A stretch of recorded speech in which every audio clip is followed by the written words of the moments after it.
গড়চোর সন্দেহে পাথারকান্দিতে গণপিটুনি, দুই যুবকের অবস্থা সংকটজনক। ভাইরাল ভিডিও ঘিরে চাঞ্চল্য। গড়চোরের সন্দেহে 3 যুবকের ওপর গণপিটুনির অভিযোগকে কেন্দ্র করে শ্রীভূমির পাথারকান্দির নালুগাঁও এলাকায় তীব্র চাঞ্চল্যের সৃষ্টি হয়েছে। অভিযোগ, স্থানীয় কিছু লোক 3 যুবককে গড়চোর সন্দেহে আটক করে নির্মমভাবে মারধর করে। ঘটনায় আহত 2 যুবক বর্তমানে শিলচর মেডিকেল কলেজ ও হাসপাতালে চিকিৎসাধীন এবং তাদের অবস্থা আশঙ্কাজনক বলে জানা গেছে। স্থানীয় সূত্রে জানা যায়, গত একজন মামবাড়ি গ্রামের বাসিন্দা হাজিরা বেগমের একটি গরু সন্ধ্যার পর বাড়িতে ফিরে না আসায় তার ছেলে জুলাল আহমেদ, আত্মীয় আমির হোসেন এবং ইসলাম উদ্দিন গরুটির খোঁজে নালুগাঁও এলাকায় যান। সেই সময় এলাকার কিছু মানুষ তাদের গরুচোর সন্দেহে আটক করে মারধর করে বলে অভিযোগ উঠেছে।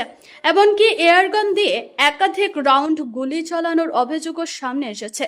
খবর পেয়ে পাথারকান্দি পুলিশ ঘটনাস্থলে পৌঁছে আহতদের উদ্ধার করে প্রথমে পাথারকান্দি কমিউনিটি হেলথ সেন্টারে নিয়ে যায়।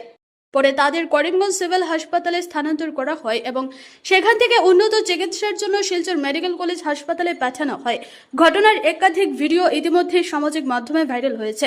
ভিডিওগুলি প্রকাশ্যে আসার পর এলাকা জুড়ে ব্যাপক প্রতিক্রিয়ার সৃষ্টি হয়েছে এবং বিভিন্ন মহল থেকে ঘটনার তীব্র নিন্দা জানানো হয়েছে। এদিকে ঘটনার 2 দিন পর আহতদের পরিবারের পক্ষ থেকে পাথারকান্দি থানায় একটি লিখিত অভিযোগ দায়ের করা হয়। অভিযোগে শ্যামল সিনহা, প্রমেশ সিনহা, বাম্বল সিনহা, ছেতি সিনহা, লাকি সিনহা সহ আরো কয়েকজনের নাম উল্লেখ করা হয়েছে।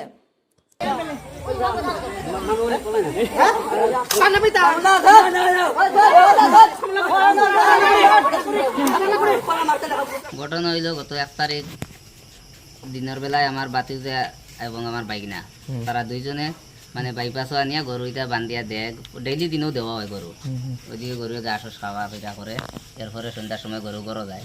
1 তারিখ যখন তারা আনিয়া দিছে, দেওয়ার পরে তারা দুপুর বেলা খাবার গেছে গিয়া, খাবার থেকে আইসা ইয়া দেখছে গরুগুলা নাই কেন, যেরকম ছুটিয়া মনে গেছে গিয়া। এরপরে তারা খুঁজাইছে, চতুর্দিকে খুঁজাইয়া গরুটা পাইছে না, না পাইয়া সন্ধ্যা হয়ে গেছে। সন্ধ্যার পরে গরু আইয়া আবার টর্চ লাইট লইছে, লইয়া আবার তারা গেছে গিয়া ও সাইড ঘুরি ঘুরি ঘুরি ঘুরি গিয়া। এরপরে গরু একটা গরু গিয়া পাইছে, ছোট বাচ্চা একটা খাইয়া ও গরুটা তারা লইয়া আইতে চাইছে। তখন মানে ও গ্রামের মানুষে, গ্রামের নাম নালুগাঁও, নালুগাঁও গ্রামের মানুষ, তারা কইছে যে গরুটা তোমরা খান থেকে আনটা বলি, এটা আমরা গরু ছুটিয়া আইসলো, আমরা ওগুলো নেওয়া চাইছি ভাইয়া। ও তারা যে সুর সুর হইয়া তারারে আটক করে লিছে। তখন আরো যে 3টা গরু, এই 3টা গরুর পাওয়া গেছে না, এখনো ওইটা পাওয়া গেছে না। আর ও একটা যেটা পাওয়া গেছে ওইটাও তারা লোকে মানুষের লোকে তারা গরুটাও আটক করে দিয়েছে কেন করিয়া তারা মাইট দূর করছে। এরপরে আমরা প্রায় 1.5-2 ঘন্টা পরে আমরা মানে খবর পাইছি, পাইয়া দৌড়িয়া গেছি ওখানে। যাওয়ার পরে আমরা যারা গেছিলাম, যাওয়ার পরে আমরা তো চাইছি যে যদি সত্যি তোমরা মানুষ একটাই রাস্তাতে আমরা মানে মাতিমু, দেখমু যে ঠিক তারা কিতা করছে, কোনো ভুল করলো নি কেন আইয়া। না, তারা আমরা কোনো কথা শুনছে না, না শুনিয়া ইগুন তোরে আবার মারা লাগাইছে। লোকে আমরা যারা গেছি সবরে মারা আরম্ভ করছে।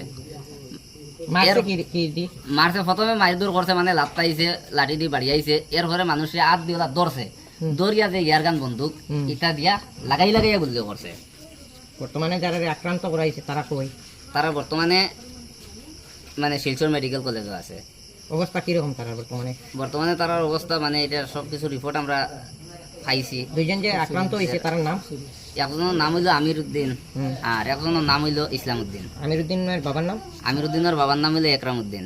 আর ইসলাম উদ্দিনের বাবার নাম? ইসলাম উদ্দিনের বাবার নাম হইলো আব্দুল জব্বার। এই তাদের বাবারা কি করে?